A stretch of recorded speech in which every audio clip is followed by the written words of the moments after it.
Hello friends, बरायबाय Bodo Job Info official YouTube channel आसा खालामो नोंथांमोना गासिबो मोजां दङ। दा जों बेयाव मोननैसो पस्टनि सायाव डिसकास खालामगोन। बेनो जाबाय एनालाइज खालामनानै आरो लोगोसे नोंथांमोनाथ' मिथिखाबाय काटअफआ गोजौ थांदों ग्रेड 1 ब्लाबो। दा लोगोफोर बेनो जाबाय 32 नि खाथियाव थांदों मेल कैंडिडेट 30 पॉइंट हमना ला 80 गाहाम एबा 80 गाहाम थांदों अके। स' नोंथांमोना बेबादि थांनायखौ नुनो मोनदों। जास्ट 32 खौनो हमना लादो एन्ड बेनिफ्राय फिमेल होनोबा हमना ला 27 एबा 28 एसटी महरै थांनायखौ नुनो मोनदों एन्ड बेनिफ्राय आनरिजार्भ होनोबा मेलावहाय हमना ला 34 आरो 35 थांनायखौ नुनो मोनदों।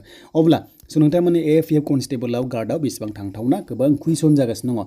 दा 32 थांदोंब्ला +1 खालामबा हमना ला 33 आ सेफ जन जाना दङ। 33 आ कमन काटअफ ओंखारना दङ। जानो हागौ नोंथांमोना खाफाल दङबा एसे खमबो थांगोन नाथाय बारा थांगोन बादिखौ मोनदों। मानोना दानो जुदि 32 थांदोंबा जेरावनोखि पस्टआ 264 मोन ग्रेड 1 आवहाय अब्ला स' नोंथांमोना +1 खालामबा 33 स' नोंथांमोना 33 34 मोनदोंबा काटअफ फैनायनि चान्सेसखौ आं बांसिन नुनो मोनदों। स' बेखायनो मोनसे रिक्वेस्ट खालामदों नोंथांमोना बयबो कमेन्ट्स खालाम नोंथांमोना गाव गावनि बेसेबां रानिंआव बेसेबां नाम्बार मोनदों फिजिकेलाव बेखौ कमेन्ट सेक्सनाव लिरबानो जाबाय। अब्लानो नोंथांमोना मिथिगोन जे पस्टआ बेसेबां दङमोन एन्ड बेनिफ्राय 1:5 लेंहरगोन नालाय नोंथांमोनखौहाय एग्जाम होनो अब्लानो जोङो काटअफ दिन्थिनानै स' नोंथांमोनाहाय नेक्स्टआव भिडिअ लाबावनो हागोन।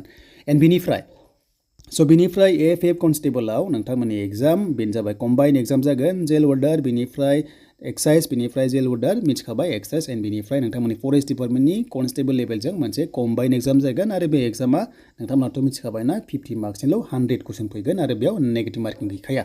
स' बेखायनो एप्रिलाव एग्जाम जानायनि चान्सआ दंखायो। स' एप्रिलाव नोंथांमोना एग्जाम जागोन आरो मे दानावनो नोंथांमोना साख्रि मोनगोन। बेनो जाबाय आसाम पुलिसाव बा फरेस्ट डिपार्टमेन्टआव एन्ड बेनिफ्राय डिएचएसआबो मोनगोन एडिआरइबो मोनगोन। एडिआरइआ 25-26 मार्चआव मोनसे आपडेट फैनायनि चान्स दङ। बेनो जाबाय फाइनाल रिजाल्ट एन्ड बेनिफ्राय स' नोंथांमोननि एसआइ जायफ्रा एग्जाम होगोन 2 एप्रिलाव आरो फरेस्टआ ग्रेड 1 स' नोंथांमोना फरेस्टआ ग्रेड 1 आ पास जानाय लोगो लोगो एग्जाम पास जानाय लोगो लोगो नोंथांमोनखौ लेंहरबावगोन थाबायनो 26 किल'मिटार थाबायनांगोन। बेनो जाबाय नोंथांमोननि हमना ला कनस्टेबलजों जाफागोन गार्डजों जागोन बेखायनो गार्डआबो थाबैनो रिजाल्ट मोनसिगोन। गार्डआवबो थाबायनाय दङ 26 आनो हौवाफोरा हिन्जावफ्रा 16 किल'मिटार थाबायनांगोन आरो थाबायखांनानै पास जायोबा 1:2 नोंथांमोनखौहाय बाइबा टेस्टबो लानाय जागोन। गासैबो पस्टआवनो बाइबा दङ नाम्बार 5 नि अके।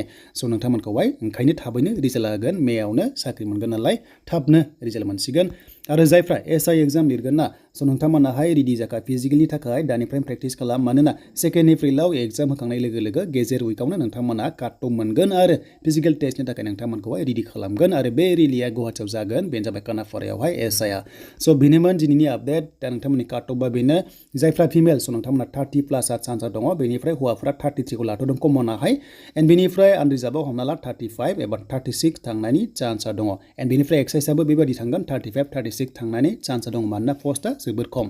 एन्ड बेनिफ्राय स' नोंथांमोननि हमना ला नेक्स्टआव आपडेट फैयोबा नोंथांमोना लाना फैगोन। एन्ड बेनिफ्राय एसएससि जिडिआ लोगोफोर 50,000 भेकेन्सिस जाबाय बेखायनो 3,000नि बारा जाबाय आसाम स्टेटआवहाय। अब्ला स' नोंथांमोनखौहाय गोबां हाजार लेंहरगोन फिजिकेल टेस्टनि थाखाय बेखायनो जायफ्रा 35+ मोनना दङ फिजिकेल टेस्टनि थाखाय चान्सआ दङ आरो जायफ्रा हिन्जावफ्रा 30 एबा 32 स' बेबादि मोननाय दङ स' नोंथांमोनाबो फिजिकेल टेस्टनि थाखाय चान्सआ दङ।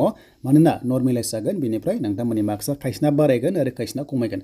जायफ्रा गोजौ नाम्बार मोनना दंखायो स' नोंथांमोना एसे प्रब्लेम जायो माब्लाबा बाट नोंथांमोनाबो एसेबां टेनसन लानांगौ गोनांथि गैया। नोंथांमोना इलिजिबल जाखागोन फिजिकेल टेस्टनि थाखाय स' बेखायनो रेडि जादो आरो नोंथांमोना साख्रिखौ लादो 2023 आवनो।